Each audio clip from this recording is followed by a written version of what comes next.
Realised that there was a lot of people who were very nervous about speaking. A leader doesn't have to have all the answers, and the more curious a leader is, the more open they are to listening. But I stayed self-employed because I wanted to be the best mum. There's a lot of talk about, burnout, at the moment. It's just about getting those priorities and the balance right. But again, there was a group of other successful businesswomen who says, look, I know you're young, I know you're a woman, don't let it get to you, step forward.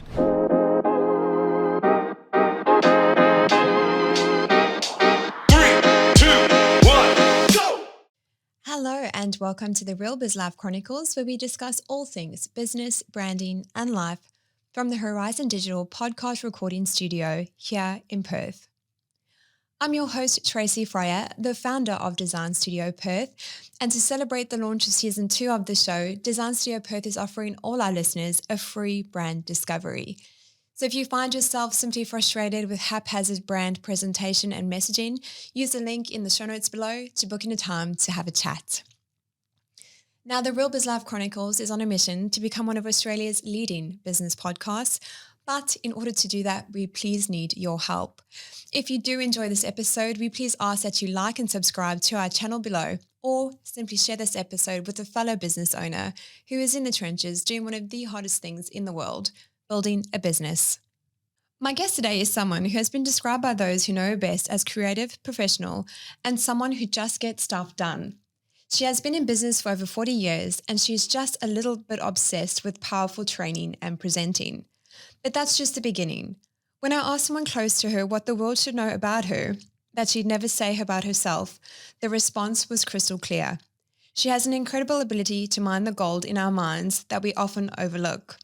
That's a rare gift, one that sets her apart in everything that she does. If there were a theme song to play every time she walked in the room, it would definitely be Simply the Best, because that's exactly how those around her see her. She's an authority in the professional world, a master of her craft, and someone who delivers with precision, passion, and an unwavering commitment to excellence. And while she's known for her expertise, what often goes unseen is her generosity, always offering a helping hand, a listening ear, and lifting others up without fanfare. So get ready for a conversation filled with insights, impact, and a whole lot of wisdom from the one and only Dr. Paula Smith, founder of the Global Institute of Training and Presenting. Oh, thank you. What a beautiful introduction. Oh, if it was Tanya Finney. He helped us with those background insights. Another gorgeous person out there as well. Dr. Paula, take us back. Where did it all start for you? Start as in business, are you talking about? Yeah. Now, it's quite interesting. When you're at school, you have all these, great ideas about what you're going to be when you grow up. Yeah. In fact, I still sometimes wonder what I'm going to be when I grow up. You'll be both. It's so that when I left school, I had about 14 different full-time jobs. Wow. And within a year. And my favourite thing in the world was going for job interviews. I know, it's a very unusual hobby. I used to love the pitch. I love going for job interviews. Said no one ever, but I actually did. But then I'd get the job and I'd sort of start the job and I'd go, I don't really want the job. I just love the job interview, the process. And but I grew up in this amateur theatre family. So, I was thrust on stage at a really early age. So speaking and pitching and being in front of an audience was something that wasn't quite new to me. But I did realise after these 14, sort of job interviews and these jobs that I go, something has to stop. So I thought, what do I really want to do? What do I really want to do? And I thought I'd give it a turn or give it a go and start my own business. But I didn't have any friends or family who had been in business before. And I just sort of thought, how hard can it be? So with a lot of ignorance, As we all start. as a, 18, 19-year-old, I go, well, what will I do? So I started a kids' personal development school and, teaching, speaking, and a little bit of modelling, a bit of dance. In fact, anything I felt like teaching. And it was just a lot of fun and it all started from there. Yeah. And so you were 18 years old when you decided to start your own business? I was, yeah. I think I was nearly 19, but, very, very raw, very young. And I remember from our conversations, Paula, that you were, I think, a head girl at school. You were prefect, was that right? Yes, I was. That probably, that started my interest in speaking. So there was I was this nerdy country kid, you know, the drama kid from the country, moved to the big smoke. And we moved to the big smoke, and everyone at my school was very athletic, and I wasn't particularly athletic. I was the nerdy drama kid from the country, so I really struggled to make friends in those, you know, first initial months. And it was a bit of a competition of who'd like to MC all the school assemblies. And I'm thinking as a 15-year-old, oh my goodness, what an amazing opportunity. You know, this is going to be hard to get the gig. So the principal calls me in the office and, you know, congratulations, Paula, the gig is all yours. And I was just, you know, so excited. And I thought, you know, how unusual, there was no audition. So I must have told him how great I was at emceeing. And he confessed to me at the end of the year, I was the only person out of 1,000 students who actually wanted to MC the school assemblies. So, but something amazing happened, you know, because of that opportunity, because I said yes, you know, to that opportunity of speaking. Within a few short weeks, I became captain of the sports team, which was quite hilarious. So you were an athlete. Apparently I was. I was very good at organising the sports team anyway. And, and within a few weeks, I was head girl or president of the student council. And the only reason I became president was because of my visibility. I was up on that stage every single week, and all the students in the school got to know me, like me, trust me. So when it came to the voting, and I obviously won hands down, and it sort of showed me just at a really early age of how powerful that opportunity is. And when my parents thrust me, on stage when I was a kid in the amateur theatre, I don't think they realised what a beautiful gift that they had given me for the rest of my life, really, is feeling comfortable and confident to just speak out in front of an audience at any opportunity, I guess. Yeah, and I mean, well, it's so brave, because I used to find it so nerve-wracking. And so it just came naturally to you to get up and speak in front of people? Well, I think, being up on stage in the theatre, it just gave me that confidence. I didn't understand why people were nervous about speaking. I guess it was like a bit of a performance as well. To be ready to be right. Yeah, that's right.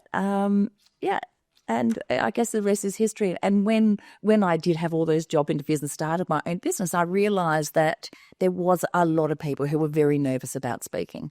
And there was a lot of kids out there who really lacked self-confidence. And I think what I really wanted to do as that 19-year-old, because I'd been to a couple of modelling schools. I was really tall, so I sort of thrust on the catwalk as well as 19. So great, I was hot. That I think it, being involved in one of those early modelling agencies, it wasn't great for my self-esteem. It was, it was very competitive. It was all about your looks, and it wasn't actually a really nice environment. And I go, wouldn't it be great to be able to give kids the opportunity to jump on the catwalk and feel really good about themselves? So that was really the message behind my original sort of personal development school. And I just wanted kids to feel good about themselves and have a different approach to a modelling school or a personal development school, that one could actually feel amazing. It wasn't about modelling. It was just about, speaking out and personal presentation and a little bit of etiquette and, all those things that kids don't really want to learn. So you have to have the modelling tag as the marketing tool to get them in the door. And then we used all those things as a vehicle and to build their confidence and self-esteem. I find it very interesting. You've highlighted something. So you said that by being sort of in front of everyone, you got the most votes to become was it the sports captain, was it? Both, the sports captain and, of course, the president of the student council. Yeah, and I think that's like marketing, right? So I'm always preaching to my clients about your branding, and you have to show up and literally be across the board and like present everywhere, so people will get to know, like, and trust you. So I kind of think those two kind of run parallel to each other. Look, I'm a bit biased, but I always say speaking is the number one marketing strategy to grow your business. With many other marketing strategies, there's lots of different touch points. But when you're speaking in front of an audience, it's just one touch point. People get to know you, like you, and trust you very, very quickly. And so I have grown multiple businesses and used speaking as my number one strategy for growing a business. Well, that's something I needed to hear, because I am launching the Tracy Fryer brand very soon. And one of the focuses is doing more public speakings. So I find it very nerve-wracking, but anyway. Was there a pivotal moment when you realized that this was your calling, or was it a messy, unpredictable journey that led you here? A little bit of both. When I was at school, I wanted to be a drama teacher. Yeah, go figure. So I think teaching, even when I was at school, I'd always volunteer, to teach the younger kids. And, obviously, as a teenager, 18, 19, I started a business where I was teaching. So I think teaching is definitely being in my blood. It's something that I've always enjoyed doing. And obviously as I've got older, I'm not teaching, kids, and haven't taught kids for many, many years. And but yeah, I just still enjoy training, teaching, sharing. I guess it's a sharing thing. Yeah. And well, every time I see you, you always just have such a great energy about you. Do you ever find that you need that downtime, or are you always just so present like that? I love life, I guess. And but I'm also really highly structured. I feel sometimes, if you ever profile, there's profiling tools that, incidentally, my business has created its own, but I'm very action orientated as well. So obviously, the natural energy, I get bored easily. I love a great project, etc. So that's definitely natural. But I'm also really highly structured, and people find that a little bit surprising. So I might be on for 3 or 4 days, go, speaking at conferences, running training, doing podcasts, having lots of fun with that. But then I'll have a whole day in my office where I don't speak to anyone, where I can put everything back in its little box and tick everything off my list and recharge, and off I go again. And Paula, for our listeners, do you mind to walk through what it is that you do in terms of your business? Yes, certainly. And the business has evolved many, many times over the years. I certainly don't have a personal development school anymore. But for the last 20 plus years, and I work with individuals and large organisations as well, helping them to master their presentation skills. And although most people in Perth know me as that speaking lady, half my work is actually in the leadership development space as well. My undergraduate degree was in adult learning. So, after all those 14 full-time jobs, I appeased my long-suffering parents who really wanted me to go to uni and stop playing with these business.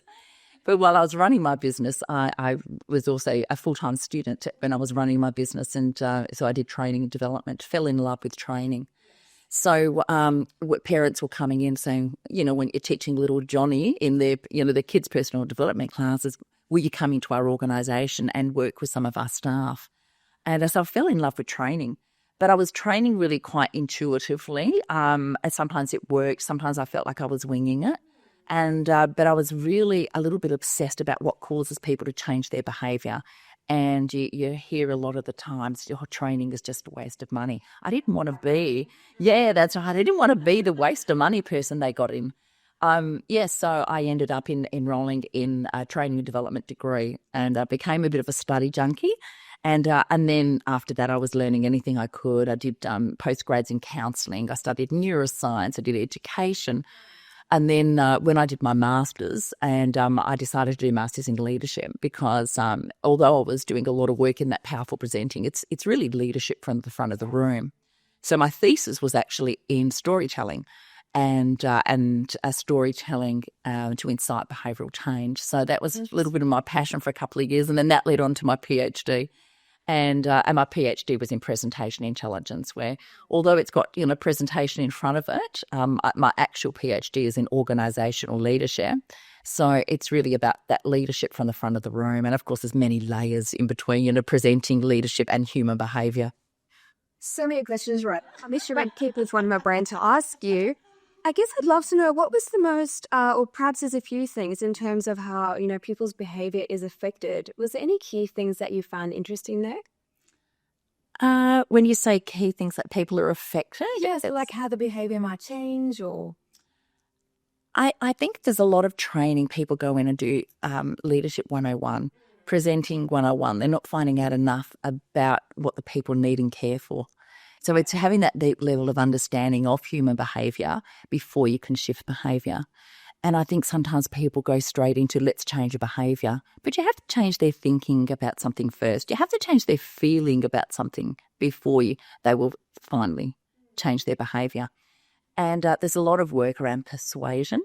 Yes. And but I love to do more work in the influence, where sometimes that persuasion is persuading somebody to do something that they don't really want to do. Yeah, it's got that sort of underlying connotation. Yeah. Where influences is more like inspiring people to do something that they would like to do. And sharing stories, for instance, being more inspirational, sharing a gift, and then helps people make their own choices. And you're someone who really harnesses your personal brand very well. I love seeing it. How has that affected, I guess, your career? And I'd love you to share the power in having a personal brand.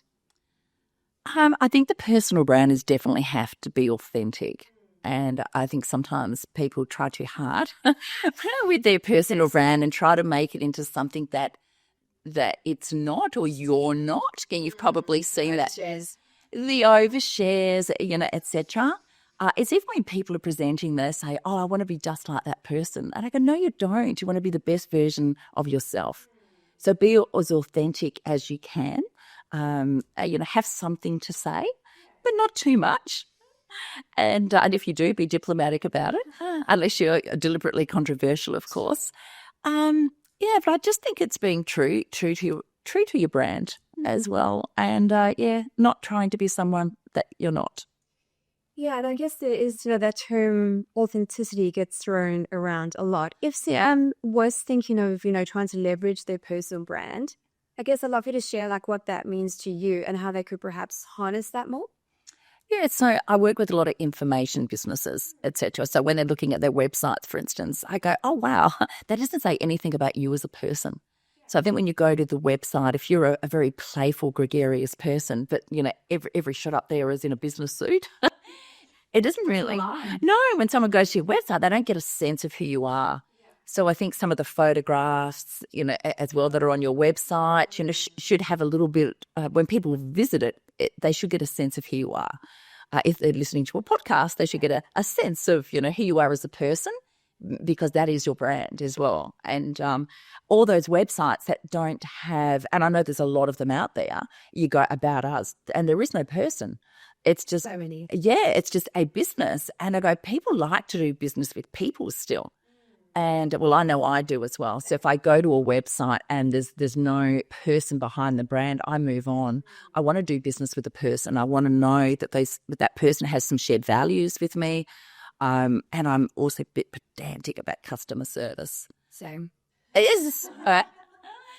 So I guess when it comes to branding, I have a good brand promise, and that brand promise has to be consistent. And you have to have that brand promise with every person that you come in contact with, as well.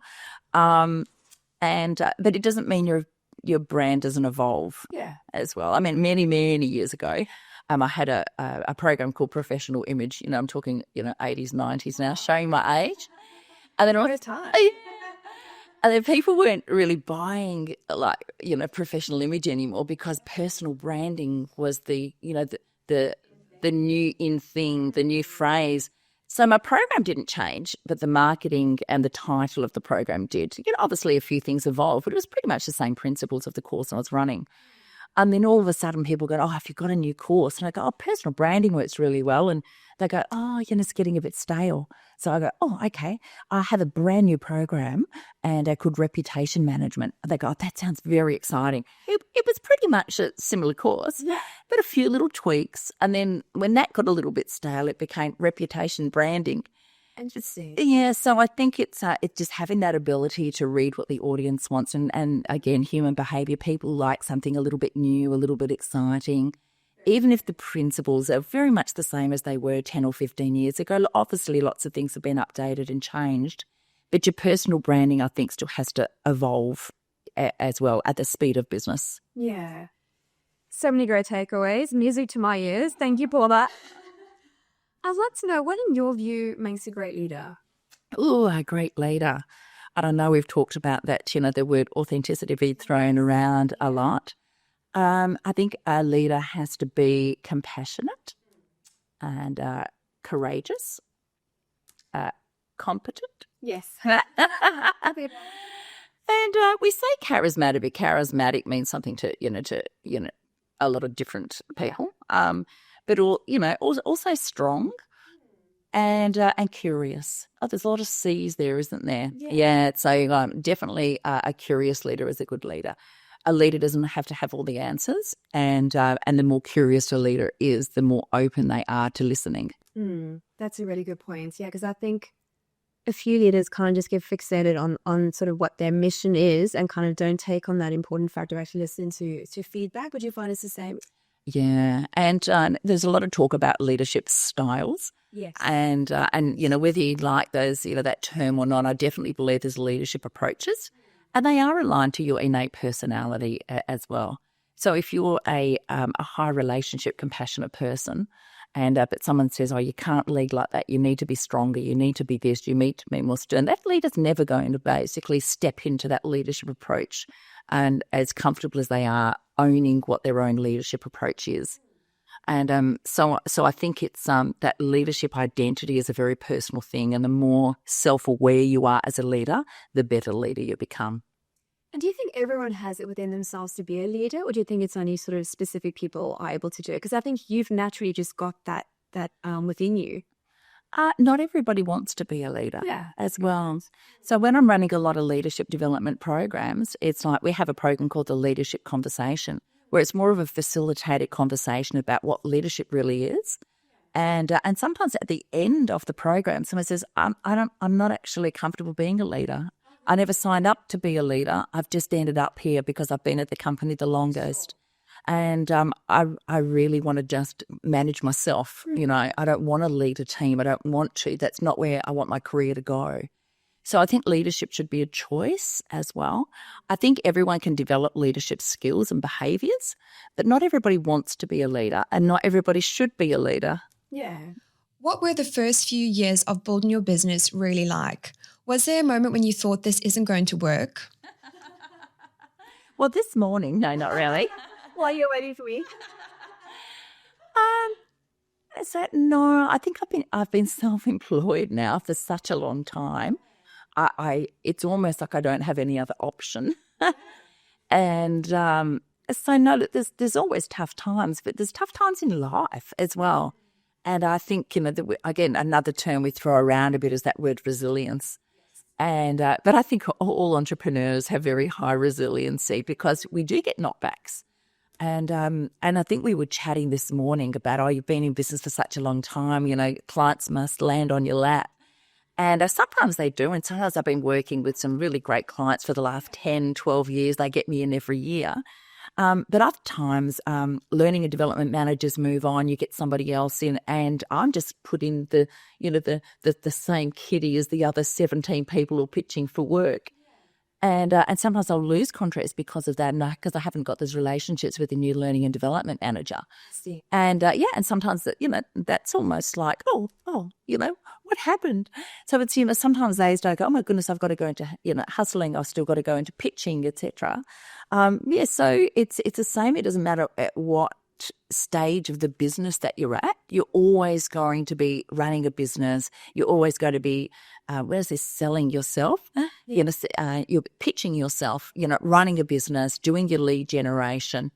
And, but I think as long as you keep that brand promise and, the more referrals and repeat business that you get, I think is a good indication of whether you're keeping your brand promise. That's a good point. Yeah. And well, I know you're an incredible mom as well. Perhaps you've got some advice for the moms out there who are trying to navigate that journey of, being a boss babe lady and trying to have her family life. How did you, I want to say, I know balance doesn't exist, but how did you balance it all? It's the juggle.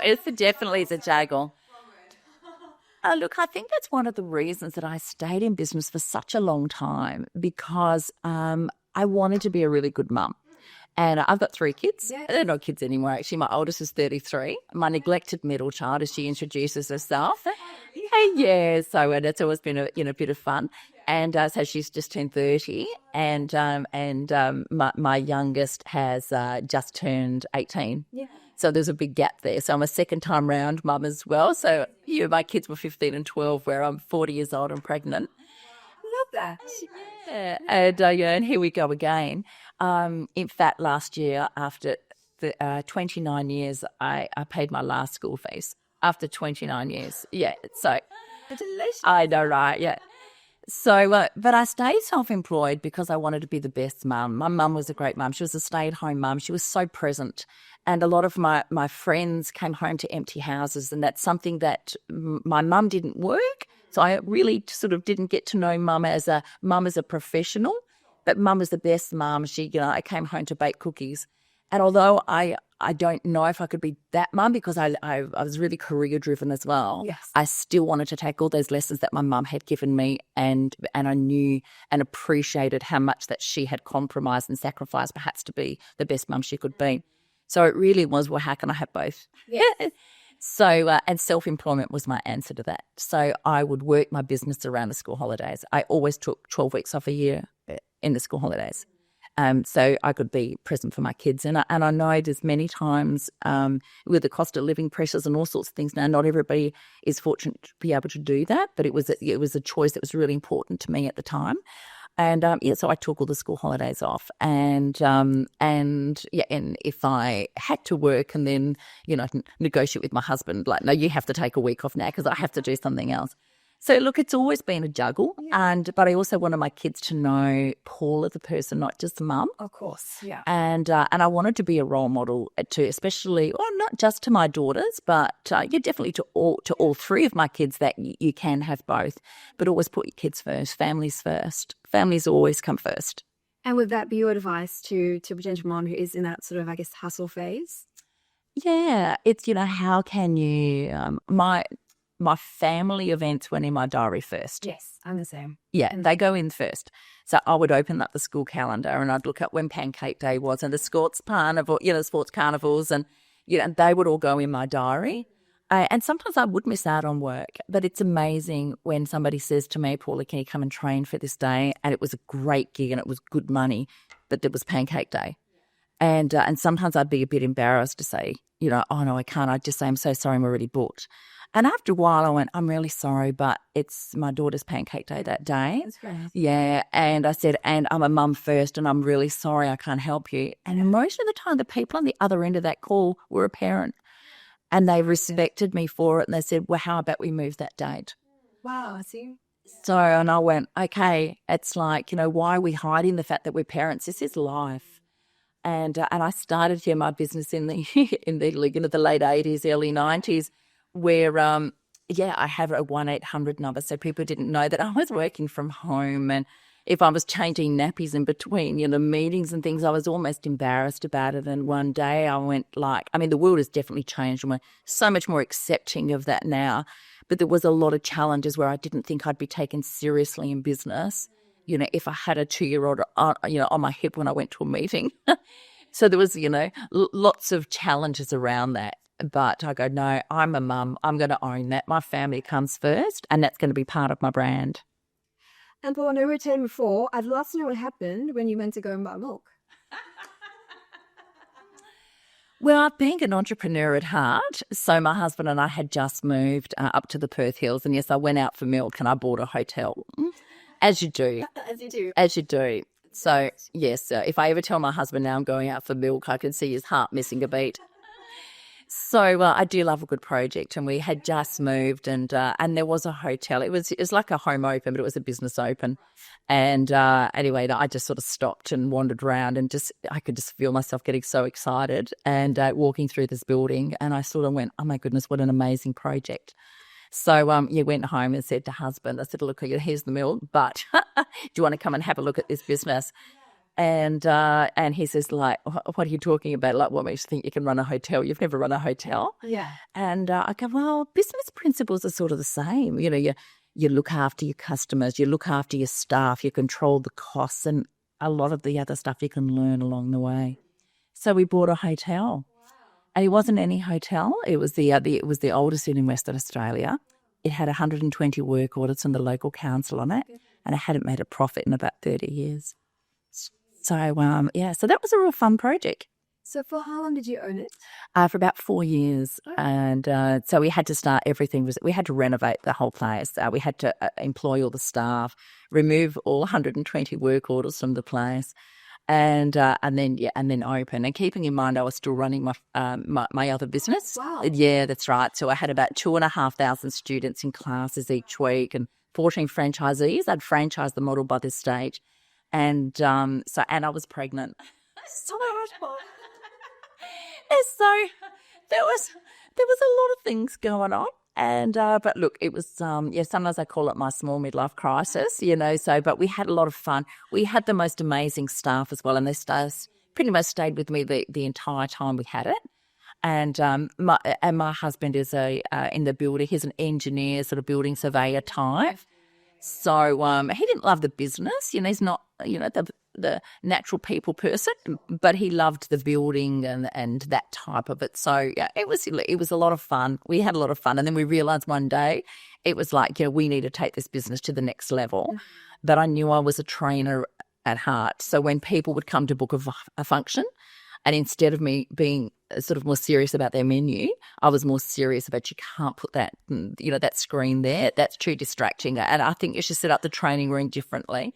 I knew where my heart was, and my heart was definitely in the training. And even though I was getting a training fix maybe once a week, it wasn't enough for me. I really needed to get back to my true calling. And so we said, we sold the hotel and had so many great memories with it, and learned a lot in the process.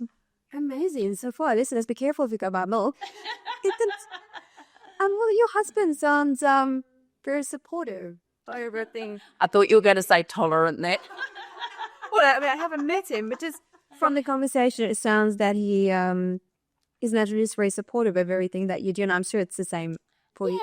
Yeah. It's definitely a partnership, and especially when it comes to kids, we would, sync diaries on a Sunday night. Yeah. So who's on pickup, who's on drop off, what does that look like? I can't shift that, you need to, vice versa. So it's definitely a partnership. And I know that in a lot of businesses, one of the success factors, of successful small business owners is how much family support that they get. So it's a really difficult journey if you don't have that support. Yeah, I was just about to ask you, how important do you feel that, having that support is? And it sounds like it's been really vital in your journey that you have so far. Critical. I think it's absolutely critical. Paula, I'd love to know, what keeps you awake at night? What does Dr. Paula Smith fear, if anything? I don't do spiders very well. You hear me both. Yeah, I don't do spiders very well, and I don't do heights very well. And although I do make myself go on high ropes courses, so I can actually, practice de-escalating and being calm as, a bit of exposure therapy as well. So what keeps me awake at night? Well, I'm just about to run away from home for a couple of months. You're safe. Yeah, so I'm walking the Camino Trail. So, for your listeners who haven't heard of the Camino Trail, it's a 857-kilometre walk from France to Spain over the Pyrenees Mountains. And I'm going solo with a backpack. So I'm not going, solo with a backpack. And I'm sure I'll meet lots of people on the trail. What's keeping me awake at night is how heavy my backpack is. Can I really get my toothbrush any lighter, and how much do those socks weigh? Yeah. Oh my gosh, the socks need to be a rise. Don't anything for running, get the rise socks. Toe socks. Yeah, merino toe socks, so they're not chafing in between your toes. So, but also, I'll be also running, and although I'm not going to be filming. Everyone thinks I'm going to be filming my trek. It's a very personal thing that I'd like to do, and I'll still be running my business on the road. I'll be doing emails at night. I just obviously won't be doing any Zoom meetings and and no webinars, and but there's still a business in the background to run. So I think when you have a business, you never completely shut off. No. And everyone says, "I'll get someone else to do your emails, etc."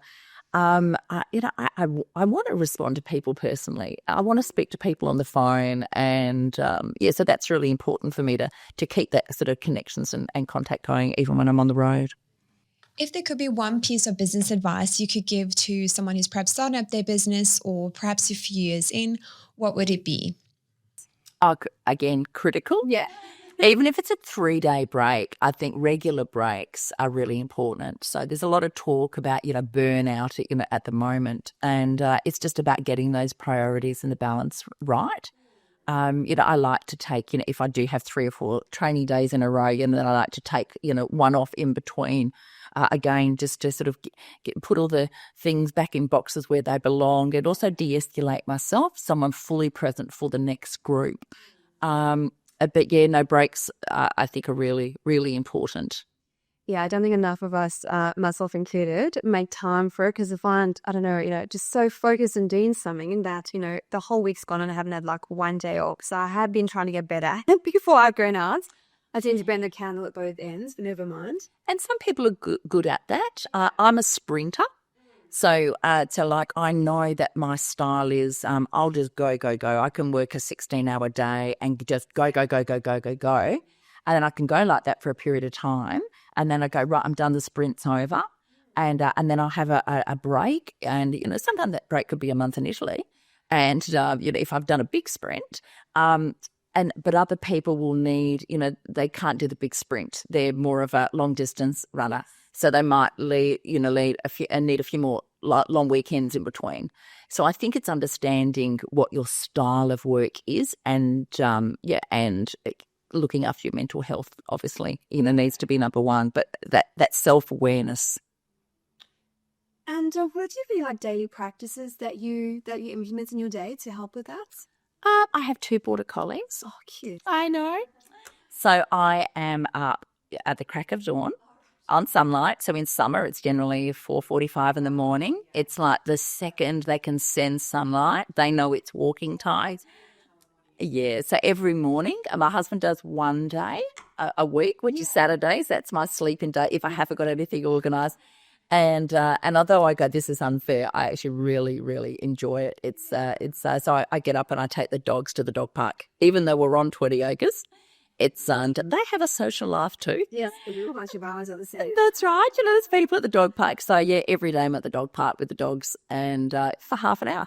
Yeah, and I just walk, throw the ball, and So that's probably a daily ritual. I love junkie TV. Don't tell anyone. What shows? Oh, I can't tell that. My credibility will be ruined forever. Oh my goodness. And so I did watch MAFS last night, but it's not because I want to, of course. It's because I have a daughter who's all of a sudden discovered it, so we did watch together. So yeah, but no, I do love a bit of junkie TV as well. And we go, I can't believe you watch some of these shows, and I think it's a little bit of my downtime as well. And but like I said, don't tell anyone. Don't want my credibility destroy forever, my intelligence question. Oh, we all need to happen. Summer. I used to watch it, but I know if I start, I won't be able to stop, and I'm just like, I avoid it. Well, I'd love to have a conversation about women breaking barriers in business. And I know you've been in business for quite a while, and I know, things have changed, and there's so many wonderful men that are supportive of women in business. You've built a strong presence in an industry that isn't always easy for women. What challenges did you face along the way? Yeah, look, it's definitely changed. And my mindset has a lot to do with how I move forward. So many years ago, again, late 80s, 90s, I'd rock up to sometimes a meeting or to pick something up, or even to apply for a car loan. I think I had 2 small children, and it said, "Is your husband coming in?" And I was a business owner, and I was buying my own car, thanks very much. So it was very, very much, that type of mentality all those years ago. And I did find it a little bit frustrating. And but again, there was a group of other successful businesswomen who says, "Look, I know you're young, and I know you're a woman. Don't let it get to you. Step forward." And I think because I've always been quite confident as well, I go like, no, I will have a voice, and I'm running my business, and I will be successful. And I've taught my daughters the same, and my mum probably gave me those lessons as well. But my mindset as well. So I'm not the victim type either. And it's so when people say, "Have you ever been discriminated against?" I go, "Yeah, probably." And sometimes I've got what I want as well because I'm a woman. Yeah, true.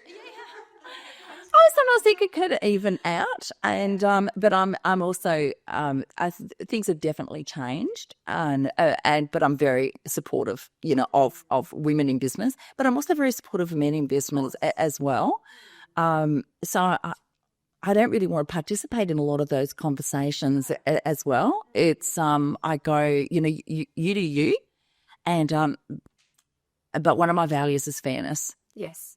So I will go to fight somebody's battle if I see something that's very unfair. Same. Yeah, sometimes it's got me into trouble, and it's not my fight to fight. So fairness is very important, and that doesn't matter whether it's a woman or a man. Yeah, so I think, it's got to be fair and just. Has there ever been a time where you've stood up for someone in the office, thought, why did I get involved? So many. How long have we got? Yeah. Isn't it? Yeah. And I guess because your value is fairness, is that why you feel called to, I guess, get involved? Yes, look, I think so. If I see something unjust and I know that I've got a voice, and sometimes I've had to be that voice when somebody else hasn't. Yep. So, so if somebody needs a helping hand, it's like, and I had that ability to speak up, I certainly will.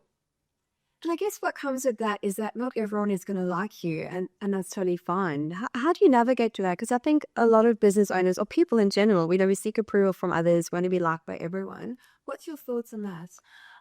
Look, I think a lot of strong people. So generally the people who may have, a negative opinion may not know me. And it's really none of my business, because if they don't know me, they don't, they've never had a conversation with me. It's obviously something to do with them. It's got nothing to do with me. But I remember someone on LinkedIn recently was sort of talking about how many haters that they have, and I don't think I've ever had one. I don't think in my entire time of posting on social media, whether it's Facebook or LinkedIn, I don't know whether I'm not controversial enough. It's like, but I was going, oh my goodness, that's terrible. It's like, but it was almost like they held it up like a badge. So they were speaking about how many people had hated on them. Yeah. If I forget anyone, I'm striking my brain. I know. It was just, I don't think I have ever had anyone say anything that's been so terrible on social media. I may have had someone like, where did that research come from, Paula? Yes. Yeah, and I have then posted where the research has come. And sometimes I've been corrected. I may have posted something and somebody's got some more updated research and they've called me out on it, and that's okay as well. But that's got nothing to do with me. That's something that I've posted that perhaps wasn't the most up-to-date as it should have been. I just sent it out there. Yeah, that's right. And but yeah, I think it's very cliche to say what other people think of me is none of my business. Yeah. It certainly doesn't keep me awake at night. But if I've upset somebody, and I've been called out, and then that would upset me if I know that I've caused anyone any hurt for some reason, because that would never have been my intention. And I would own that and be, the person who apologises the most. And besides going to get milk and buying my own towel, what would be one thing people are most surprised to learn about you? So I'm comfortable to share, of course. I'm comfortable to share anything. I live up in the Perth Hills. I have a training studio on my property. I love my little space up there. I mean, I love going into weird and wonderful places to train as well, but there's something nice about having your own space with everything at your fingertips. I was a bit of a mad alpaca lady there for a while. Oh, were you? I still have alpacas. So there was a very small time where I was a bit obsessed about alpacas. I think I love projects, yeah. And then I see myself in white coats, showcasing them at the Royal Show, and I realised that was actually not me. Yeah. So we decided to stop buying the alpacas and just keep the ones that we have and not go there. But they're beautiful animals and beautiful pets. And so no, I don't know. I think, who I am, everyone knows, I've got 3 kids. Yeah. Pretty, transparent. But ask me, there might be something that you're curious about. I'm happy to answer. What's one thing, because you are a high achiever, I'd love to know what is one thing, and I'm just going to say it as my question is winter. What's one thing you absolutely suck at? Again, how long have we got? Quiz nights. Oh, same. I'm just a bit, but I get invited to them often. Because I've got doctor in front of my name, people think I'm really smart when it comes to quiz nights. And I give them the warning that I'm not good at quiz nights. My general knowledge, I go really, really deep into certain things. And, other times I've got, oh, yeah, I've got a really broad knowledge of that. But when it comes to who won some sporting game, where does some country sit in the world, what does somebody's flag look like? It's like where my husband is brilliant. And so when they invite me, I go, no, ask my husband, you don't want me. And then they go, oh, Paula, you're just being humble. And then the reality sets in when we're losing, when the table's losing because I don't know anything. Yep. So that would definitely be one. And The same when it comes to business. yeah, Oh my gosh. my skiing style is tragic. Yeah. In fact, I got hit behind and fractured my back once in a skiing accident. Aren't you? Yeah, and even though it wasn't my fault, a lot of people that I shared that, I fractured my back in a skiing accident, everyone assumed it was my fault because my skiing style was so terrible. But, so that was not the white Christmas. It was Christmas Eve. It wasn't the white Christmas we'd really planned. I had to be medevaced, off the mountain and then out the country. So that was an interesting holiday. And that's skiing or snowboarding?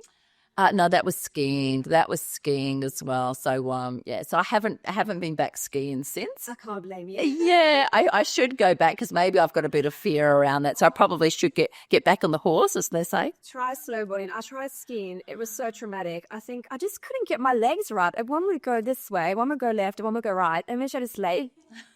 I didn't even know. It was like a pretzel lying there. And I was like, I am done. I cannot do this. And then tried snowboarding, and that's a lot better. I mean, I can, I'm not a terrible skier. I can get anywhere on a mountain, but my technique is something, not what a professional skier and would even come close to looking like. I snowboarded once down a mountain, so I got down on the mountain I couldn't get back up. Every time I fell over, random strangers would have to pull me up. So I decided that skiing was a little bit better for me than snowboarding. Yeah. Well, I'd like to know, has there been a I can't believe it moments in your business journey? I can't believe it moment. A negative or positive? Either or. Either or. Look, sometimes I'll get, the random phone call from a client that I've never met saying, can you run this 4-day program in this part of the country and we'll pay you so much money for it? Those moments like, yes, I can do that. And then it was like, oh, what just happened? So, there's a few of those moments where you go, oh, my goodness, that was a stroke of luck. And, or was it, is it that the brand has everything come to that as someone referred me? But at that moment you go like, oh, I'm just so lucky.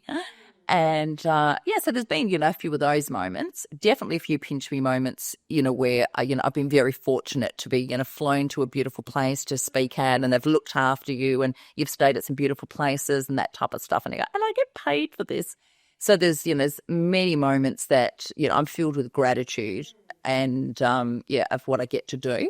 And I know that every time I train, every time I'm speaking at a conference, I feel I'm very privileged. It's a privilege to be able to share.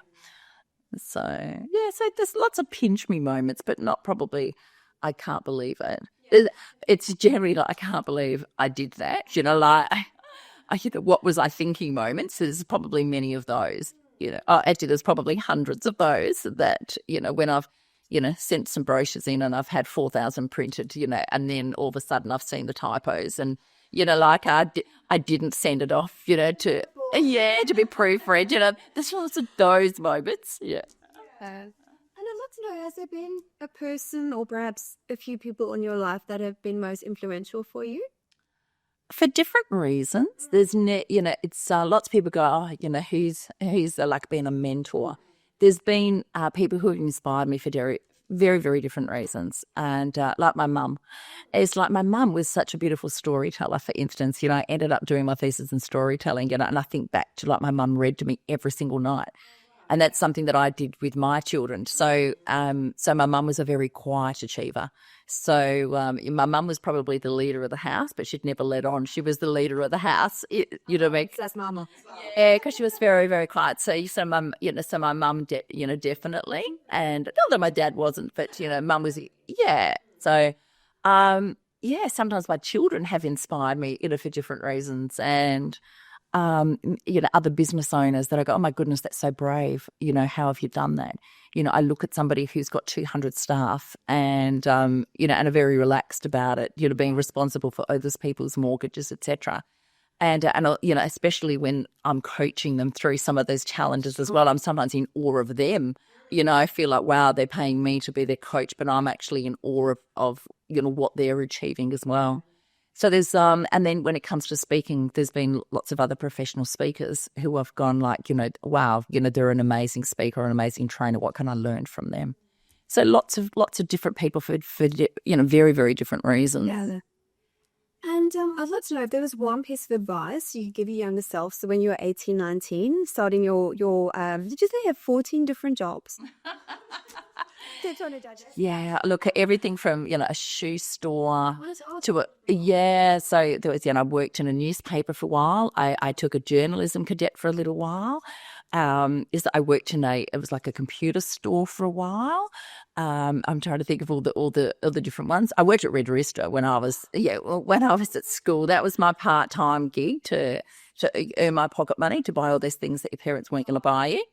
Yeah, so many different. Sorry, I've lost the question now. What was this? The question was. I was saying Grossman isn't us, but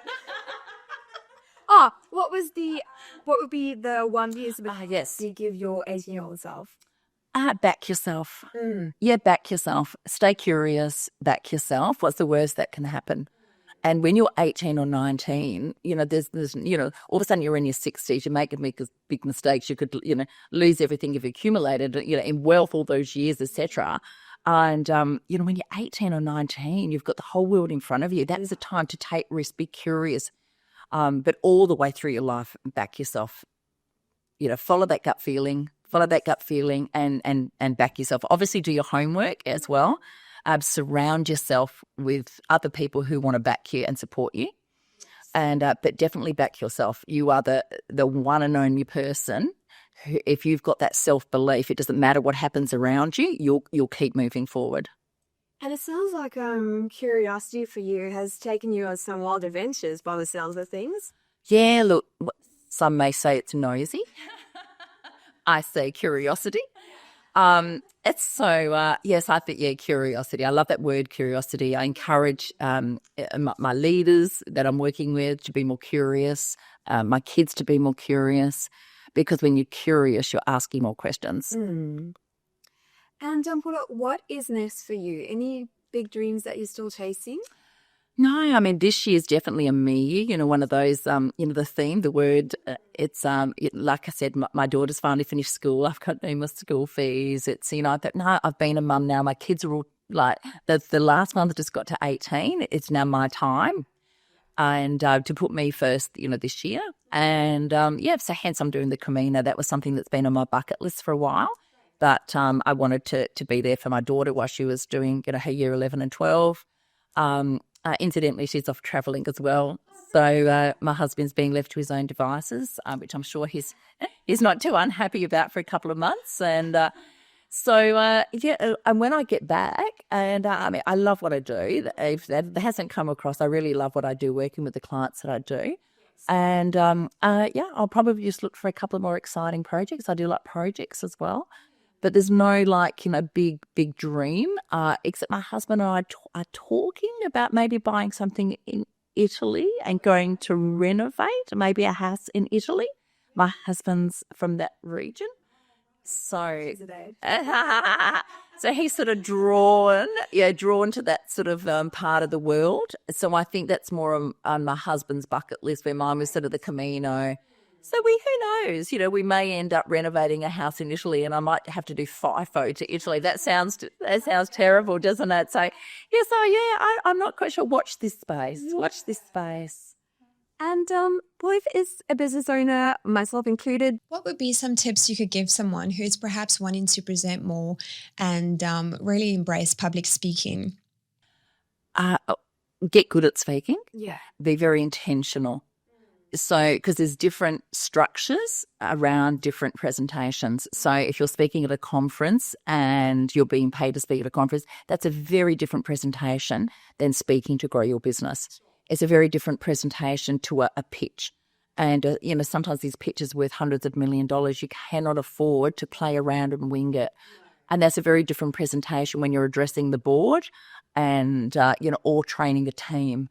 And sometimes people think they just go and do some public speaking 101, they rock up, and this is the way we need to speak. So it's about being very intentional with the structure of your presentation, where your key messages, what part of the presentation your key messages belong, priming your audience. There's so many layers behind a powerful and an influential presentation, and it's all those layers that an audience will never see. Yeah. And how do you keep the nerves at bay? Because I find, like, if I'm saying, I just suddenly start to get this lip quiver. I'm profusely sweating. I'm like, it's okay. You're going to be okay. I remember my first presentation I did at Leaders, the one when you first joined. Oh, yes. Like 2-minute prezzo. Yeah. Oh my gosh, I was so nervous. And I was like trying so hard to focus, but my lip just started quivering. And I think I just... So you've got a little part of your brain called the amygdala. Yeah. And when you're under threat or fear, like your body basically will react. So the amygdala would have kicked in. We call it the amygdala hijack. And your executive brain doesn't act at its optimum level. So that fight, flight, or freeze, kicks in as well. Yes, and when you're actually in that state, your executive brain has not switched on. And that's why sometimes if you're at a board meeting, somebody says, oh, give me the answer to that, Tracy. And you know the answer, but all of a sudden some other words come out and you go, what was I thinking? Yes. Is because, so the threat has been activated. Sure. and your executive thinking brain is just not operating. So we need to slow everything down, really sort of de-escalate, get to that calm level for your executive brain to switch back on. And then you will remember those opening words that you had planned to say. So, yeah. Because I guess that would be one of the first steps, right? And if you do want to be like present and intentional, if your mind's going a million miles an hour, so you're saying just kind of pause, take some deep breaths and really like center yourself? And not just beforehand. So that's, when you wake up in the morning, lots of people wait till they're just about to go on stage or just about to go into the room. It's too late then. You've got to... You're meant to be in a good state of mind, from the beginning as well. Look, I have a lot of people that ring up and say, look, I've just been promoted to a GM, a general manager's position. I haven't been able to sleep for a week because I've got to address the board next week. What is wrong with me? And I always say, well, what type of training have you had in this? And most of the time they say, oh, I did this at uni. I did a public speaking course 101 about, 10 years ago. I go, what other job in the world would you do without any formal training? Absolutely none. Yeah. So if they haven't had any formal training, they don't know what to do. They're winging it. And I would be terrified as well if I had to wing something and didn't have those skills and confidence to actually do something competently. And speaking is no difference. So getting the skills, and they are skills, but everyone can learn the skills. And I think it would kind of be vital for most business owners because, like you said before, we constantly are having to, I guess, not only tell our service, but our personal brand and pitch ourselves all the time. And perhaps having those key foundational skills can prepare you that bit more for those types of situations. Oh, yeah, absolutely. So business is no different as well. It's, a business owner who doesn't know how to control their costs or, or just look at a profit and loss statement. And they're not being as prepared as they should to be running a successful business. So I think, it doesn't matter what it is, in your job, business, speaking, being a pilot. Yeah. Please get some skills. Paula, thank you so much for all you've shared today. I've really enjoyed getting to know you better. I know we've known each other for a few years. It was great to sit down with you and have this conversation. Where is the best place for our audience to go should they wish to connect with you? So I'm actually old school. You can pick up the telephone. I know, right? I won't put my telephone number on your podcast, but I'm sure that you can. I'm very easy to find on my website. So just go straight to paulasmith.com.au and all my details are there. And I'm very easy to find. Wonderful. Any final words of wisdom before we sign off? Any words of wisdom? I think back to the tip that you asked for before is back yourself. It doesn't matter what you do in life, just back yourself and surround yourself with people who have your best interest at heart. Dr. Paula Smith, thank you so much for your time. It's been an absolute pleasure. And thank you, Tracy.